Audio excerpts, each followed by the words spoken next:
Hello friends, नमस्कार। आप सभी का स्वागत है आपके अपने channel one day exam target पर। यहाँ पर देखिए, जैसा कि आप सभी रिक्वेस्ट कर रहे थे, देखिए ये साइंस की थ्योरी की क्लास है। थ्योरी प्लस ऑब्जेक्टिव यहाँ पर हम कवर करेंगे। थ्योरी प्लस ऑब्जेक्टिव कवर किया जाएगा। और आप सभी को बता दें, पेपर फर्स्ट और पेपर सेकंड दोनों के लिए इक्वली इंपॉर्टेंट है, क्योंकि पेपर फर्स्ट में जीके और जीएस का पोर्शन आता है। तो जीके और जीएस में जब भी आप डिटेल में थोड़ा सा पढ़ते हैं ना, देखिए वैसे जब भी आप खाली ऑब्जेक्टिव क्वेश्चन करेंगे ना, आप 100% नहीं होंगे, लेकिन जब आप थ्योरेटिकल चीज़ें पढ़ते हैं ना, तब आपका जीएस भी अच्छे तरीके से तैयार होता है। तो चलिए यहाँ पर थ्योरी प्लस ऑब्जेक्टिव क्वेश्चन भी कवर करेंगे। और आपका यहाँ पर इससे पहले हम 2 टॉपिक कवर कर चुके थे। इससे पहले 2 टॉपिक हम कवर कर चुके थे। दोनों टॉपिक कौन कौन से थे आपको यहाँ पर बताते चलते। एक बार जितने भी स्टूडेंट वीडियो को देखेंगे, वीडियो को दिल से लाइक और शेयर जरूर करेंगे। लाइक और शेयर अगर आप नहीं करेंगे, हमारा मोटिवेशन नहीं बढ़ेगा। और इतनी इंपॉर्टेंट, ना तो हम यहाँ पर पेड कोर्सेज कर रहे हैं, ना हम यहाँ पर आपसे पैसा ले रहे हैं, ना हम कोई भी मतलब कुछ भी ऐसा अलग से फीस लगा रहे हैं। तो इसके लिए अगर कुछ भी नहीं, तो आप लोग लाइक और शेयर जब तक नहीं करेंगे, थ्योरी की क्लासेस इतनी आसान नहीं होती है। ठीक है, थ्योरी मेन आपका सब्जेक्ट है, 100 मार्क्स का है, 100 मार्क्स का है। तो लाइक और शेयर करते रहिए। अगर शेयर आप नहीं, वो शेयर में पूरा डाटा दिख जाता है। शेयर आप नहीं करेंगे, ज़्यादा लोगों तक नहीं पहुँच पाएंगे। ज़्यादा लोग जब अगर इससे लाभ नहीं उठा पाएंगे, तो फिर हम दूसरा चलाएंगे, जिससे कि मतलब सभी लोगों को लाभ मिल सके। ठीक है, अच्छा यहाँ पर आपको इससे पहले हम बताते चलते, 2 हमने टॉपिक कवर किया है। 2 टॉपिक कौन सा?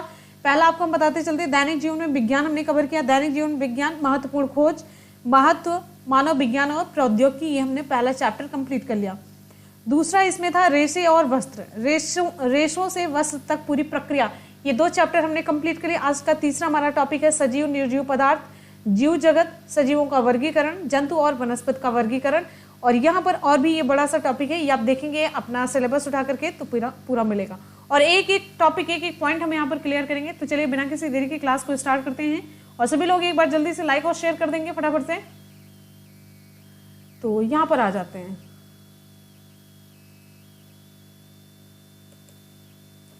देखिए, ये साइंस की हमारी तीसरी क्लास है। साइंस की ये तीसरी क्लास है।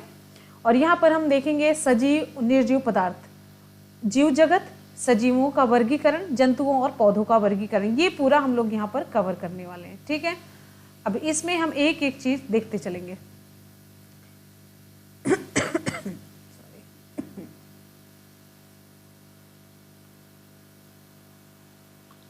लास्ट में ऑब्जेक्टिव क्वेश्चंस भी कवर करेंगे। ठीक है, लास्ट में ऑब्जेक्टिव क्वेश्चंस भी कवर करेंगे। चलिए बढ़िया है। ये क्लास दोनों के लिए है, साइंस। और अगर आप यहाँ पर देखेंगे जीके और जीएस में ना, साइंस आता है आपका, हिस्ट्री आता है, मतलब साइंस, सोशल साइंस, ये सारे आते हैं। तो दोनों के लिए इक्वली इंपॉर्टेंट है। चलिए स्टार्ट करते हैं। तो सबसे पहले यहाँ पर देखेंगे सजीव और निर्जीव पदार्थ कहते किसे, सजीव पदार्थ किसे कहते हैं और निर्जीव किसे कहते हैं। सजीव और निर्जीव पदार्थ किसे कहते हैं? तो एक मिनट,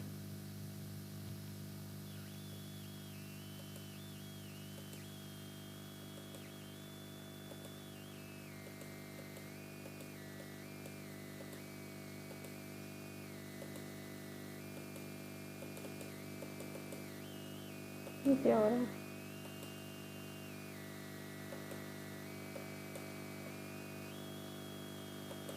चलिए कोई बात नहीं। तो यहां पर देखिए, जैसे आप जो भी किसी भी एक वस्तु का एग्जाम्पल कुछ भी लीजिए। जैसे हम आपको कुछ एग्जाम्पल बताते हैं, पशु पक्षी हुआ, पेड़ पौधे हुआ, पत्थर हुआ, पहाड़ हुआ, नदी हुआ, ये सभी से हम लोग बहुत ही अच्छी तरीके से मतलब वाकिफ हैं कि हमारे आस पड़ोस में ये चीजें पाई जा रही है। इनमें से कुछ में जीवन है, जो हमने एग्जाम्पल बताया, इनमें से कुछ में जीवन है, कुछ में जीवन नहीं है, कुछ में जीवन है, कुछ में जीवन नहीं है।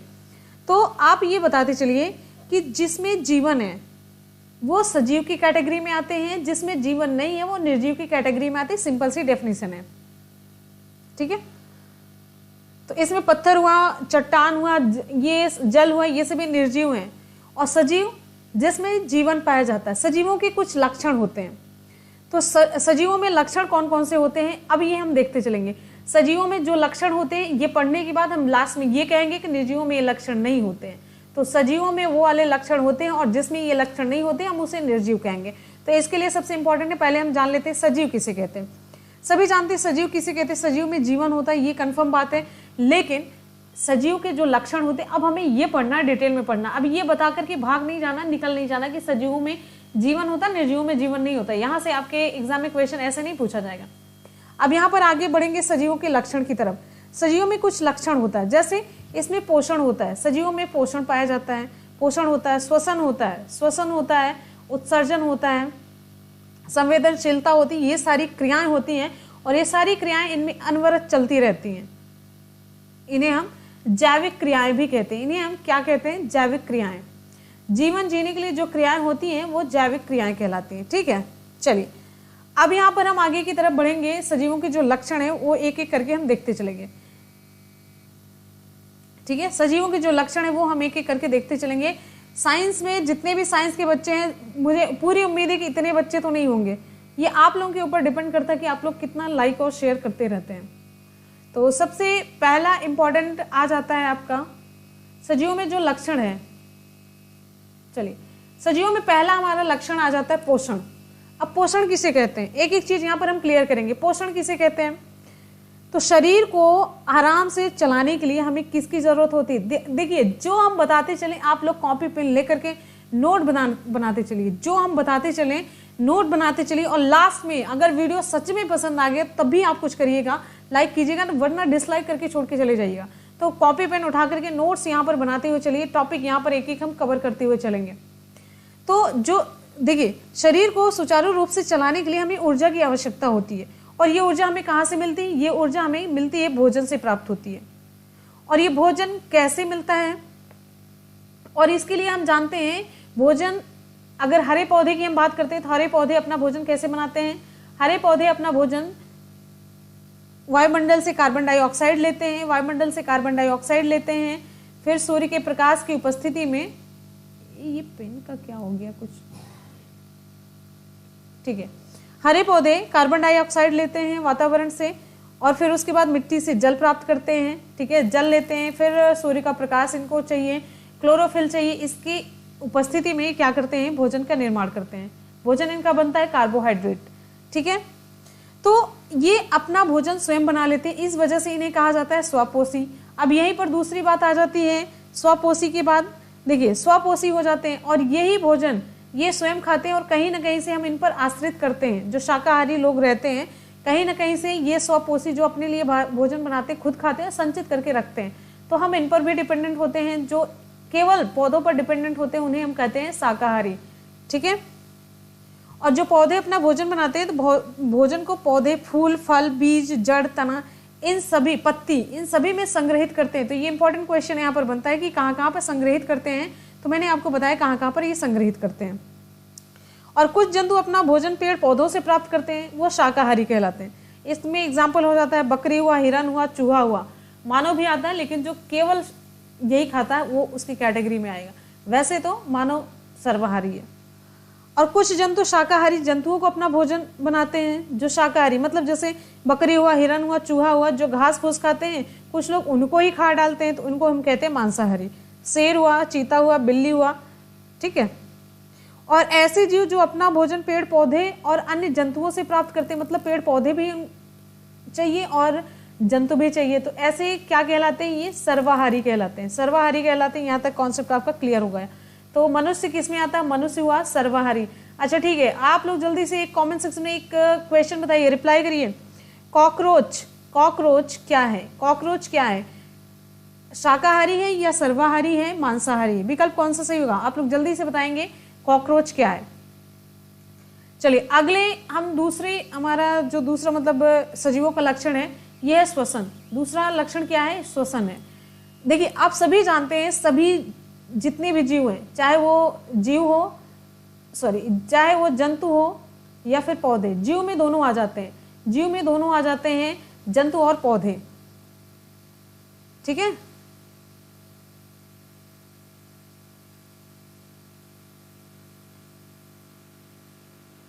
फिर उसके बाद यहां पर देखिए सभी लोग श्वसन की प्रक्रिया में क्या होता है? ऑक्सीजन गैस ली जाती है, चाहे वो जंतु हो या पेड़ पौधे हो। यहाँ पर आप लोग हम जब बता के चले जाते हैं तो बहुत सारे बच्चे ये रिप्लाई करते हैं कि आपने गलत बता दिया। गलत में वो ये बताते हैं कि ये गलत क्या बताया गया, जानते हैं क्या बताते हैं? बताते हैं कि श्वसन की प्रक्रिया में पेड़ पौधे जो होते हैं ये ऑक्सीजन गैस नहीं ग्रहण करते हैं। क्या ग्रहण करते हैं?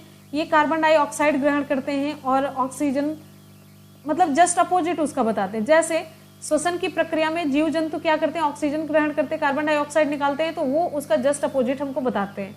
लेकिन ऐसा नहीं है, बस देखिए जो भी जीव जंतु है वो पेड़ पौधे हैं, दोनों ऑक्सीजन ग्रहण करते हैं और कार्बन डाइऑक्साइड बाहर निकालते हैं, ठीक है।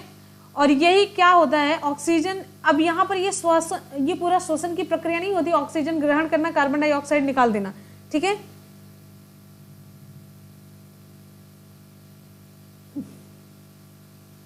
श्वसन की प्रक्रिया ये तो बस श्वास की प्रक्रिया होती है, सांस लेने की प्रक्रिया, ये बस सांस लेना हुआ, सांस लेने की प्रक्रिया ये होती है। लेकिन इसके बाद जब ये ऑक्सीजन कोशिकाओं में पहुंचता है, देखिए ये ऑक्सीजन शरीर के अंदर फेफड़ों के द्वारा ग्रहण की जाती है, फिर ऑक्सीजन जब कोशिका में पहुंचती है, कोशिका में पहुंचने के बाद जब कोशिका में भोजन भी पहुंचता है और साथ साथ में ऑक्सीजन भी पहुंचती है, तो यही ऑक्सीजन क्या करती है, भोजन का ऑक्सीकरण करती है, भोजन का जारण करती है।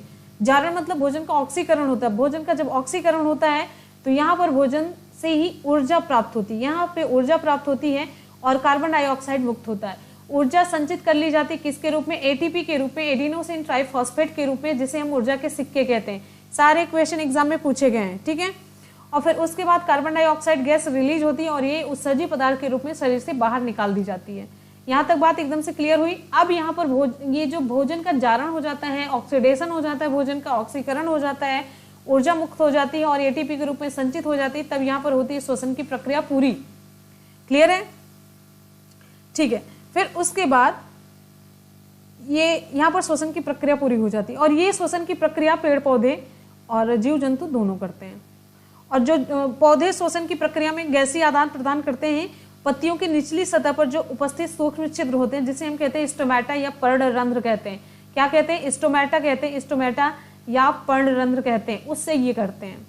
अगले क्वेश्चन की तरफ चलते हैं। नेक्स्ट है, अच्छा श्वसन अलग अलग अंग होते हैं, जैसे मनुष्य में फेफड़ों के द्वारा होता है, मछली में गलफड़े के द्वारा होता है, और पानी में रहने वाले मेढक कैसे श्वसन करते हैं, त्वचा के द्वारा करते हैं, त्वचा के द्वारा, और जमीन पर जो रहते हैं वो फेफड़ों के द्वारा करते हैं।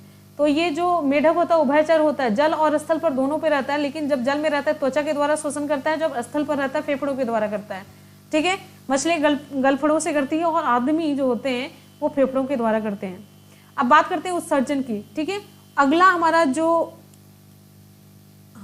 अगला जो मतलब सजीवों का लक्षण है वो उत्सर्जन होता है। उत्सर्जन मतलब होता है जब हम पाचन की प्रक्रिया पूरी करते हैं प्लस श्वसन की प्रक्रिया पूरी करते हैं। जैसे श्वसन, आप कहेंगे श्वसन में कौन सा उत्सर्जी पदार्थ निकलता है, श्वसन की प्रक्रिया पूरी हुई तो यहाँ पर कार्बन डाइऑक्साइड निकला कि नहीं निकला। कार्बन डाइऑक्साइड उत्सर्जी पदार्थ है। उत्सर्जी पदार्थ उसे कहते हैं जिसकी शरीर को आवश्यकता नहीं होती, जिसकी शरीर को आवश्यकता नहीं होती। कार्बन डाइऑक्साइड की शरीर को आवश्यकता नहीं होती, बाहर निकाल देता है।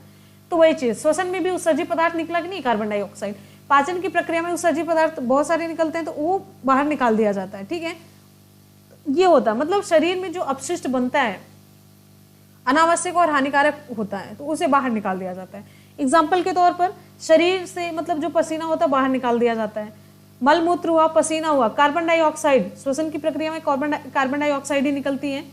और उत्सर्जन की प्रक्रिया पौधों में भी होती है। आप कहेंगे पौधों में कौन सा उत्सर्जी पदार्थ निकलता है, पौधों में कौन सा उत्सर्जी पदार्थ निकलता है, तो पौधों में गोंद होता है। क्या है, गोंद है, रबर है, गोंद है, रबर है, रेजिन जिसे हम रेजिन, हींग और टैनिन, कत्था, ये सभी इसका उत्सर्जी पदार्थ होता है जो हम काम में लेते हैं, लेकिन पौधों के लिए उत्सर्जी पदार्थ होता है।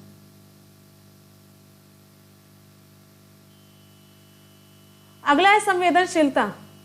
क्या साइंस के लिए इतने ही बच्चे हैं, सीरियसली इतने ही बच्चे हैं? आप लोग शेयर तो कर दीजिए, एक बार शेयर कर दीजिए। देखिए भाई, जो भी एग्जाम होता है अगर जिसमें सजीव निर्जीव पेड़ पौधे जंतु नहीं आता हो, उस एग्जाम मतलब जिसमें नहीं आता हो उसके लिए फिर ये नहीं है, जिसमें आता हो उसके लिए है, ठीक है। संवेदनशीलता क्या होती है? जैसे संवेदनशीलता को अगर हम एक एग्जाम्पल के तौर पर आपको बताते हैं, जैसे जब आप पटाखे की आवाज़ सुनते हैं तो फिर जैसे नहीं हो जाता, पक्षी उड़ जाते हैं, फिर हम जल्दी से आंख बंद कर लेते हैं, कुछ ऐसा नहीं हो जाता है। और या फिर किसी गर्म वस्तु को आप पकड़ते हैं तो तुरंत मतलब हाथ पड़ता है तो हम तुरंत हाथ हटा लेते हैं। कोई अगर मनचाहा खाना हम देखते हैं तो हमारे मुंह में पानी आने लग जाता है और थोड़ा खाने की इच्छा हो जाती है, ठीक है। तो ये संवेदनशीलता के कुछ एग्जाम्पल हैं। तो इसमें क्या होता है, संवेदनशीलता हम कैसे सिद्ध करते हैं, जैसे मतलब अगर गर्म चीज पर हम हाथ रखते हैं तो फिर तुरंत हटा लेते हैं, ठीक है, हटाने का मन करता है, पटाखे की आवाज सुनकर के चिड़िया भाग जाती है। तो इसमें क्या होता है, इसमें जैसे मतलब कुछ न कुछ अनुक्रिया हम तुरंत प्रदर्शित करने लग जाते हैं। गर्म चीज पे हाथ पड़ता है तुरंत हाथ हटा लेते हैं, पटाखे की आवाज सुनकर के चिड़िया तुरंत उड़ जाती है, तो अनुक्रिया हुई ना। उसी तरीके से जैसे पक्षियों का उड़ जाना, हाथों को हटा लेना और मनपसंद खाना देकर के मुंह में पानी आ जाना, ये सब इनकी अनुक्रिया है। तो किसी भी उद्दीपन के प्रति, किसी भी उद्दीपन किसे कहते हैं, जो बाह्य वातावरण में कुछ होता रहता है, बाह्य वातावरण में जो प्रक्रिया होती रहती है, तो उद्दीपन बाह्य वातावरण, किसी भी उद्दीपन के प्रति यानी कि जो बाह्य वातावरण में होता रहता है, शरीर के द्वारा जो अनुक्रिया की जाती है वही अनुक्रिया ही संवेदनशीलता है। अगर हम हाथ ना हटाएं तो ये होगा कि हम संवेदनशील नहीं है, फिर तो ये होगा इसको मतलब इसके शरीर में कुछ हलचल नहीं हो रही है, चलो डॉक्टर के पास लेके चलते हैं। तो ये लक्षण हमारे में जब नहीं दिखता है तो ये होता है संवेदनहीन है। संवेदनहीन है तो मतलब सजीव की कैटेगरी में नहीं डालते हैं। अब एक बहुत ही एग्जाम्पल, बहुत ही मतलब जाना माना सा एग्जाम्पल है छुई मुई, जो लाजवंती का पौधा होता है उसकी पत्तियों को आप छूते हैं तो क्या देखेंगे, वो तुरंत झुक करके बंद हो जाती है। तो लाजवंती शर्मा नहीं जाती है, लाजवंती स्पर्श मतलब जैसे हम छूते हैं, स्पर्श के प्रति ये संवेदनशील है, स्पर्श के प्रति ये संवेदनशील है। स्पर्श ये उद्दीपन हो जाता है और उद्दीपन के प्रति वो अनुक्रिया कौन सी करती है, तुरंत वो पत्तियों को बंद कर लेती है, तुरंत वो पत्तियों को बंद कर लेती है। बात समझ में आ रही है? एक एक लाइन, एक एक कॉन्सेप्ट ना क्लियर हो जाए तो आप बताइएगा, ठीक है। तो ये है रात रानी, रात में खिलती है और दिन में बंद हो जाती है। ये सारी एग्जाम्पल अगर आपसे पूछ लिया जाए ना तो गारंटी आप जल्दी नहीं, अगर सही से कॉन्सेप्ट क्लियर करके नहीं पढ़ेंगे तो समझ नहीं पाएंगे। रात रानी रात में खिलती है और दिन में बंद हो जाती है, तो ये भी संवेदनशीलता का एग्जाम्पल है। तो सभी जीव उद्दीपन के प्रति, उद्दीपन जैसे स्पर्श हुआ, ताप हुआ, प्रकाश हुआ, ध्वनि हुआ, विद्युत हुआ, इन सभी के प्रति ये संवेदनशील होते हैं। और ये जो संवेदनशीलता होती है सजीवों का एक प्राकृतिक ये गुण है, सजीवों का प्राकृतिक गुण है, ठीक है।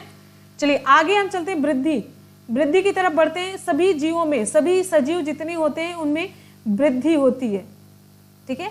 एक छोटा सा बीज देखेंगे तो अंकुरित होकर के नन्हा पौधा बनाता है, फिर उसके बाद बड़ा वृक्ष बन जाता है, वैसे। और एक एग्जाम्पल और एक यहाँ पर इंपॉर्टेंट चीज आपको बताते चलते हैं। अब जैसे आप देखेंगे वृद्धि में आपको कुछ भी बताना नहीं, एक कोशिका से, मानो एक छोटी सी कोशिका से मतलब स्टार्ट होता है, जैसे जागोट कहते हैं, फिर स्टार्ट होते होते फिर कितना वो 9 माह तक मतलब पेट में रहता है, फिर वो उसकी वृद्धि वहाँ पर होती है, फिर धरती पर आता है, फिर उसके बाद वो वृद्धि करता करता युवावस्था में पहुँचता है। फिर उसके बाद यहाँ पर एक इंपॉर्टेंट लाइन दोनों में डिफ्रेंशिएट करते हुए हम आपको बताते हुए चलेंगे। पेड़ पौधों में जो वृद्धि होती है वो जीवन पर्यंत होती है, लेकिन जंतुओं में वृद्धि एक निश्चित आयु तक होती है, हमेशा आप नहीं बढ़ते रहेंगे, लेकिन पेड़ पौधे जीवन पर्यंत बढ़ते रहते हैं। तो वृद्धि में पेड़ पौधे और जंतु में यही अंतर है, ठीक है। चलिए प्रजनन की तरफ चलते। प्रजनन में सिंपल सी बात है, अपने समान सभी जंतु और पौधों में, सभी जंतु और पौधों दोनों में अपने समान संतान या आप कह सकते हैं जीव, अपने समान जीव उत्पन्न करने की जो क्षमता होती है उसे हम कहते हैं प्रजनन, रिप्रोडक्शन, ठीक है। कुत्ता कुत्ते को ही जन्म देगा तो अपने समान, इसीलिए हमने कहा बिल्ली बिल्ली को, मनुष्य को जन्म देता है, ठीक है। तो ये है प्रजनन की प्रक्रिया, सभी सजीव करते हैं, नहीं तो उनकी आगे की पीढ़ी विलुप्त हो जाएगी, आगे की पीढ़ी नहीं रहेगी।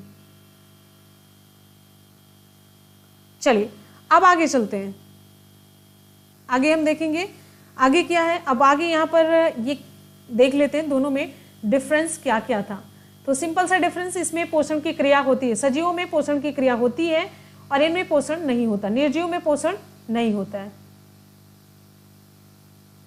ठीक है। एक मिनट, ये रेड कलर में क्या प्रॉब्लम है भाई?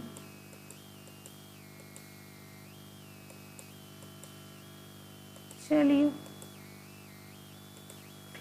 इनमें पोषण की क्रिया होती है, इनमें पोषण की क्रिया नहीं होती है। और ये श्वसन करते हैं, ये श्वसन नहीं करते। इनमें वृद्धि होती है, इनमें वृद्धि नहीं होती है। उत्सर्जन की क्रिया होती है, इसमें नहीं होती है। उद्दीपनों के प्रति संवेदनशील होते हैं, ये संवेदनशील नहीं होते। इनमें प्रजनन क्रिया होती है, इनमें प्रजनन क्रिया नहीं होती है। तो आपको जो पहला टॉपिक जो मतलब आपके सिलेबस में था सजीव और निर्जीव, ये हो जाता आपका दोनों बहुत ही अच्छे तरीके से क्लियर, सजीव और निर्जीव। ठीक है, अब आगे यहाँ पर आगे चलते हैं। आगे क्या चलते हैं, आगे क्या है, सजीवों का जो वर्गीकरण है। सजीवों के वर्गीकरण में, सजीव में हमने कहा था आपसे दो चीजें आपको देखने को मिलेंगी। सजीव में आपको पेड़ पौधे देखने को मिलेंगे, पेड़ पौधे और प्लस जीव जो जंतु है, जंतु और पेड़ पौधे दोनों देखने को मिलेंगे। तो यहाँ पर देखिए जंतुओं का वर्गीकरण। ठीक है, जंतुओं का पहला वर्गीकरण हम देखेंगे। अच्छा, एक और चीज आपको बताते चलते हैं। देखिए, जब हमने कहा था कि एक निश्चित, जैसे मतलब एक कहा था पेड़ पौधों की वृद्धि जीवन पर्यंत होती है और कुछ में एक जो जीव जंतु होते हैं एक निश्चित आयु तक वो वृद्धि करते हैं। और वहीं से रिलेटेड एक इंपॉर्टेंट क्वेश्चन भी आपके एग्जाम में ये बनता है कि सबका जो जीवन काल होता है, जीवन काल इंपॉर्टेंट क्वेश्चन यहाँ से बन जाता है, एग्जाम में क्वेश्चन पूछा जाता है। जीवन काल यहाँ पर आपको बताते चलते हैं, जीवन काल से रिलेटेड क्वेश्चन आता है। जैसे देखिए, अगर हम आपसे पूछे कुत्ते का जीवन काल कितना होता है, कुत्ते का जीवन काल कितना होता है, आप कोई बता सकता है? चलिए जल्दी से कमेंट सेक्शन में रिप्लाई करते रहिए। कुत्ते का जीवन काल कितना होता है, कुत्ते का जीवन काल कितना होता है, कुत्ते का जीवन काल जल्दी से बताइए, कुत्ते का जीवन काल, कुत्ते का जीवन काल जल्दी से कमेंट सेक्शन में बताइए। अगर आप लोग जुड़े हैं, देख रहे हैं मेरी क्लास को, अभी देख रहे हैं इस टाइम पे, कुत्ते का जीवन काल कितना है? चलिए आदमी का बताइए, आदमी का गेसी मारिए, आदमी का। किसी की भी रिप्लाई सही आएगी तो हम बताएंगे किसकी रिप्लाई सही है। कुत्ते का जीवन काल 16 से 18 वर्ष एग्जैक्ट है, 16 से 18 वर्ष, 16 से 18 वर्ष, 16 से 18 वर्ष कुत्ते का जीवन काल। आदमी का कितना है? आदमी का, आदमी का,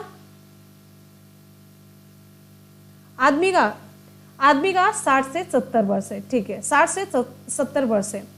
और यहीं पर अगर हम बात करते हैं बंदर का, बंदर का जीवन काल है, बंदर का जीवन काल कितना है, बंदर का जीवन काल कितना है, बंदर का जीवन काल 20 से 25 वर्ष, बंदर का जीवन काल 20 से 25 वर्ष है। चलिए यहां पर आप बताइए बरगद का, बरगद का कितना है, बरगद का कितना है, बरगद का ये 100 से लेकर के 200 वर्ष तक है। नोट कर लीजिए सभी इंपॉर्टेंट, एक एक चीज हम इंपॉर्टेंट बता रहे हैं। बरगद का 100 से 200 वर्ष है। कछुए का कितना है, कछुए का कितना है, कछुए का जल्दी से बताइए, 120 से लेकर के 150 वर्ष है। तोता का कितना है, तोता 14 से लेकर के 15 वर्ष है। हाथी का कितना है, हाथी, हाथी का 70 से लेकर के 90 वर्ष है। घोड़ा, घोड़े का है 30 से लेकर के 40 वर्ष, 30 से 40 वर्ष है, घोड़े का 30 से 40 वर्ष है। बिल्ली का 25 से 30 वर्ष है, कुत्ते से ज्यादा जीती बिल्ली, 25 से 30 वर्ष है।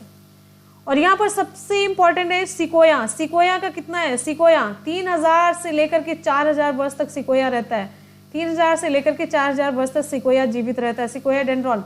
अच्छा यहाँ पर आप गेहूं का बताइए, गेहूं कितने कितने माह कितने वर्ष तक, गेहूं, गेहूं कितने माह या कितने वर्ष तक होता है, आप लोग इसे कमेंट सेक्शन में बताएंगे। अगर चलिए हम आपको बता देते हैं, एग्जैक्ट होता है 5 माह।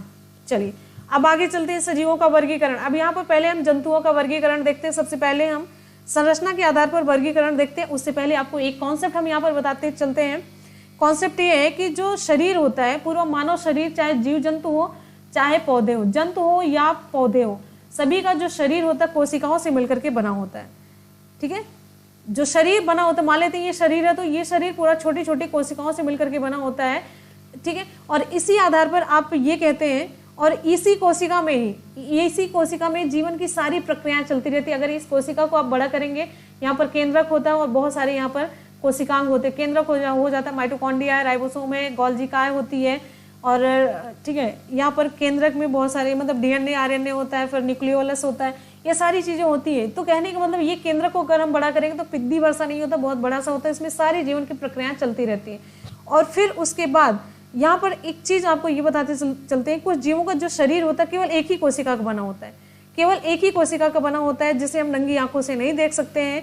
उसके लिए हमें सूक्ष्मदर्शी की जरूरत होती है। ये हम क्या कहलाते हैं, सूक्ष्म जीव कहलाते हैं, सूक्ष्म जीव कहलाते हैं। ये कॉन्सेप्ट आपको थोड़ा सा क्लियर कराना था। जैसे अमीबा हुआ, यूग्लिना हुआ, पैरामीशियम हुआ, ईस्ट हुआ, क्लेमाइडोमोनास हुआ, जीवाणु हुआ, विषाणु हुआ, ये सभी हुआ। ठीक है, और यहाँ पर एक इंपॉर्टेंट लाइन है, जीवाणुओं की कोशिकाएं, जीवाणुओं की कोशिकाएं सबसे छोटी होती हैं, सबसे छोटी है, जबकि शुतुरमुर्ग का अंडा, शुतुरमुर्ग का अंडा सबसे बड़ी कोशिका है। नोट कर लीजिएगा, जीवाणु की कोशिका सबसे छोटी है और शुतुरमुर्ग का अंडा सबसे बड़ा होता है। अब आगे चलते हैं। अब जंतुओं का हम वर्गीकरण करते हैं, ठीक है। ये तो उसके साइड में चीजें थी, जंतुओं का वर्गीकरण। सजीवों के वर्गीकरण के अंतर्गत हम पढ़ते हैं जंतुओं का वर्गीकरण। पहला है संरचना के आधार पर वर्गीकरण। संरचना के आधार पर ये दिखते कैसे हैं। अच्छा, यहीं पर आपको एक चीज और बताते चलते हैं, जो जंतुओं का वर्गीकरण है, देखिए वर्गीकरण में देखिए ये होता है कि वर्गीकरण क्यों किया जाता है। सजीवों का जो वर्गीकरण है किया क्यों जाता है, इसलिए किया जाता है। देखिए पृथ्वी पर असंख्य जंतु और पौधे हैं, तो सुविधा के लिए, सुविधाजनक अध्ययन हो सके, वैज्ञानिक उनकी समानता और असमानता के आधार पर बांटते हैं। जैसे मान लेते हैं कि होता नहीं कि दाल वाली चीजें दाल की तरफ रखी जाती, गेहूं वाली गेहूं की तरफ रखी जाती हैं, जो हमारे मतलब महीने की जरूरत की चीजें होती है अलग रखी जाती। कुछ ऐसे वर्गीकरण क्यों करते हैं, आसानी के लिए, ठीक है। चलिए अब यहाँ पर एक ये चीज जानते चलिए, संरचना के आधार पर जो वर्गीकरण होता है, संरचना के आधार पर जंतुओं का वर्गीकरण, सजीवों में हम पहले देख रहे हैं जंतुओं का वर्गीकरण, और जंतुओं में भी हम पहले संरचना के आधार पर इसे बांटते हैं। संरचना के आधार पर कहने का मतलब होता है, देखिए जिन जंतुओं का शरीर केवल एक ही कोशिका का बना होता है उसे हम कहते हैं एक कोशिकी, और ये हमें नंगी आंखों से नहीं दिखाई देते हैं, और ये लगभग नम और जलीय वातावरण में रहते हैं, नम और जलीय वातावरण में पाए जाते हैं। एग्जाम्पल है अमीबा है, पैरामीशियम है, यूग्लिना है, ठीक है। और यहाँ पर एक इंपॉर्टेंट लाइन अपने नोट्स में नोट करते चलिएगा, एक कोश की जीव जीवन उत्पत्ति में प्रथम जीव माने जाते हैं। एक कोश की जीव जीवन उत्पत्ति में ये प्रथम माने जाते हैं, जीवन उत्पत्ति में ये प्रथम माने जाते हैं, ठीक है। चलिए आगे,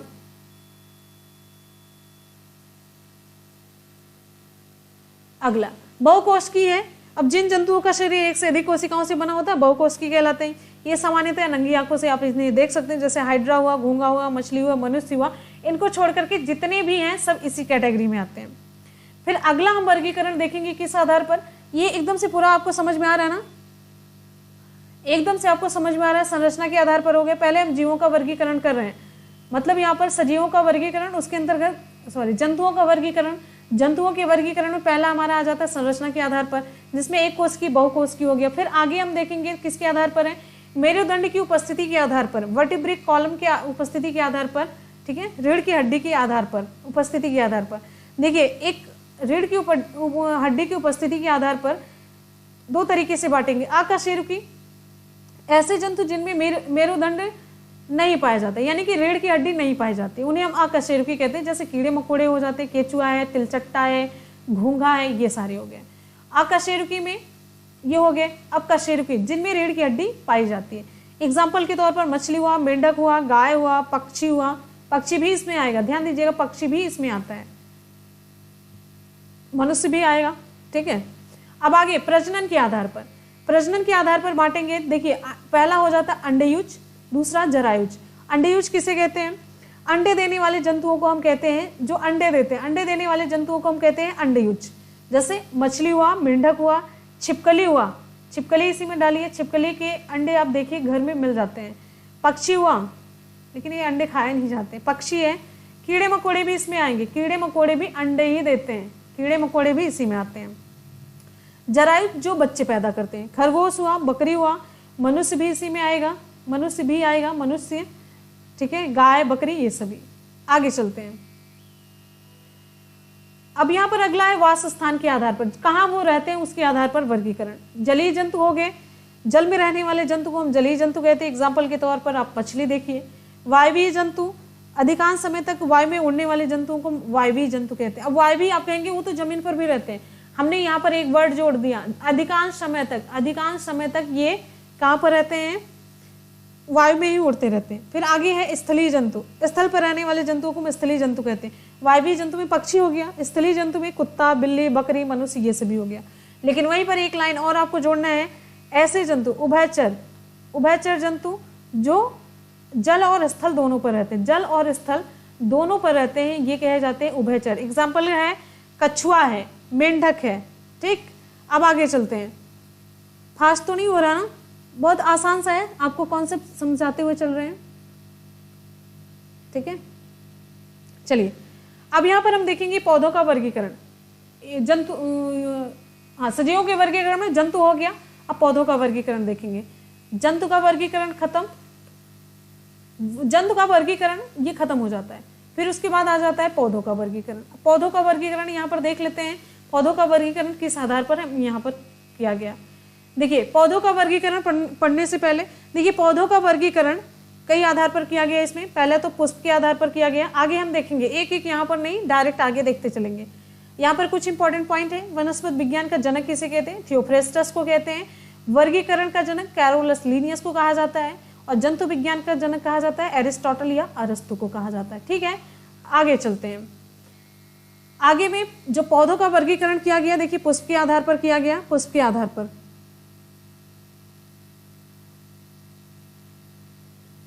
पुष्प के आधार पर वर्गीकरण, पुष्प के आधार पर वर्गीकरण देखिए एक हो जाता है पुष्पी पौधे। पुष्प के आधार पर वर्गीकरण पुष्पी पौधे और अपुष्पी पौधे। पहला पुष्पी पौधे, दूसरा अपुष्पी पौधे। आपके एग्जाम में क्वेश्चन पूछा गया, अभी आप देखिएगा कहाँ से क्वेश्चन पूछा गया। आपको हम पढ़ाते हैं ना तो आपको सब आसान सा लग रहा है, लेकिन जब यहीं से क्वेश्चन पूछा जाएगा आप लोग गलती करके चले आएंगे।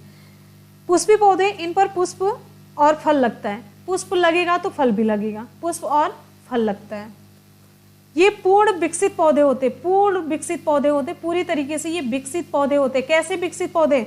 इनमें विकसित पौधा किसे कहा जाता है? इनमें जड़ होता है, तना होता है, पत्ती साफ साफ आप देख सकते हैं, ये पूर्ण विकसित पौधा होता है।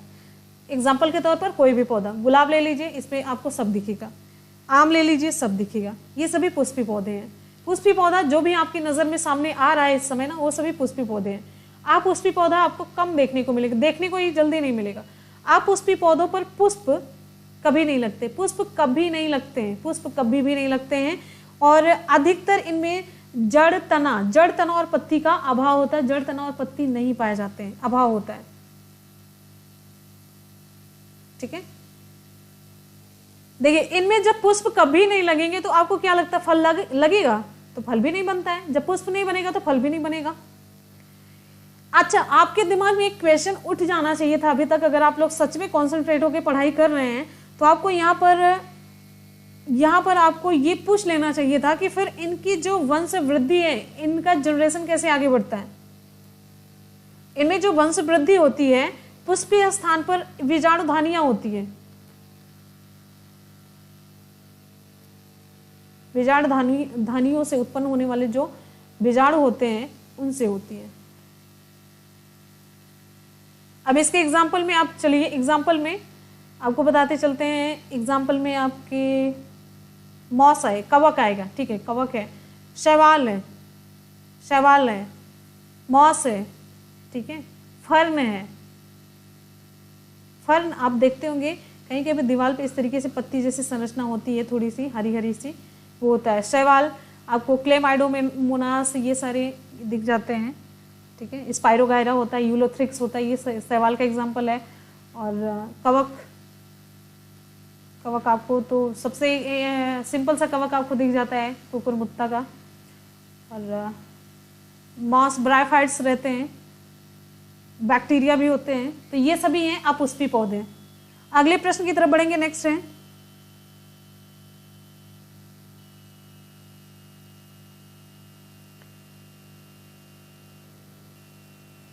आकार के आधार पर बांटते हैं। पौधों को और किस आधार पर बांटा जाता है? आकार के आधार पर बांटते हैं। आकार के आधार पर पहला आपका हो जाता है शाख।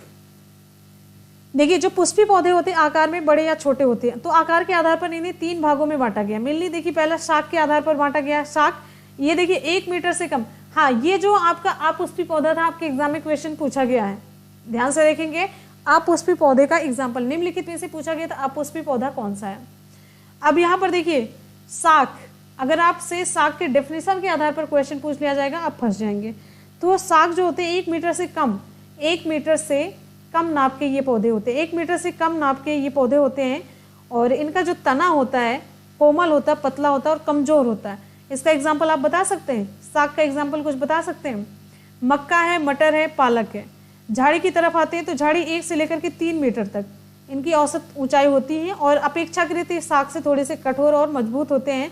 लेकिन इनमें जो तना होता, मुख्य तना स्पष्ट नहीं होता, मुख्य तना स्पष्ट नहीं होता। एक तना ऐसे गया, फिर वहां से इसे झाड़ी तरीके से पूरी संरचना आ जाती है। इसकी खासियत है कि इसमें मुख्य तना स्पष्ट नहीं होता है, मुख्य तना क्लियर नहीं होता है। गुलाब इसका एग्जाम्पल है, करौंदे का फूल करौंदे का पेड़ है और गुड़हल है, वो इसका एग्जाम्पल है झाड़ी का। कितना भी आप पेड़ पौधों को पहचाने, लेकिन जिस एग्जाम्पल में जो है आप उसमें उसको नहीं भरेंगे तो गलत हो जाएगा। वृक्ष की कैटेगरी में कौन सा आएगा? 3 मीटर से अधिक होगा। 3 मीटर से अधिक होगा तो ये वृक्ष की कैटेगरी में आएगा और इसका तना मोटा होता है, लंबा होता है, शाखित होता है और ये जो तना होता है क्लियर दिखाई देता है।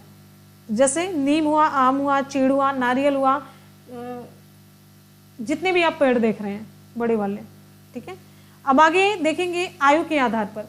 आयु के आधार पर पौधे 1 वर्षीय होते हैं, 2 वर्षीय होते हैं और बहुवर्षीय होते हैं, ठीक है। अब 1 वर्षीय पौधे का कोई एग्जाम्पल जल्दी से आप लोग बता दीजिए। ये जो 1 वर्षीय होते हैं ये पौधे 1 वर्ष के कुछ महीनों के भीतर ही ये फलते फूलते हैं और फिर ये सूख करके मर जाते हैं। एग्जाम्पल के तौर पर कौन सा होगा 1 वर्षीय? चना होगा, चना, मटर,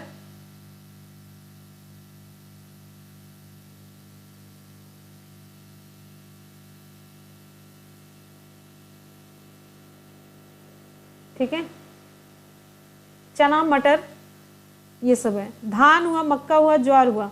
और द्विवर्षीय में आपका एग्जाम्पल कौन सा होगा? द्विवर्षीय का कोई एग्जाम्पल बता सकता है? द्विवर्षीय पौधे का एग्जाम्पल कौन सा है? कोई बता सकता है? द्विवर्षीय पौधा, द्विवर्षीय पौधा, ये पौधे 2 वर्ष के भीतर अपना जीवन चक्र पूरा करते हैं, जो द्विवर्षीय पौधे होते हैं। पहले वर्ष में इन पौधों में जड़, तना और पत्तियां विकसित होती हैं। द्वितीय वर्ष में इनमें पुष्प निकलता है, फिर बीजों का निर्माण होता है और इस प्रकार से बहुत से मतलब इस प्रकार के जो पौधे होते हैं इसके एग्जाम्पल बहुत ही कम होते हैं। एग्जाम्पल के रूप में केला है, ध्यान रखिएगा केला जब भी पूछा जाएगा द्विवर्षीय, बहुत इंपॉर्टेंट। इसके बहुवर्षीय में एक बहुत मतलब कई वर्ष में तक ये जीवित रहते हैं और अपने पूरे जीवन काल में फूल और फल इसमें लगते रहते हैं। और आपको ये बताते चलते कि आप बहुवर्षीय पौधे केवल ये वाले थोड़ी ना होते हैं। बहुवर्षीय पौधे जो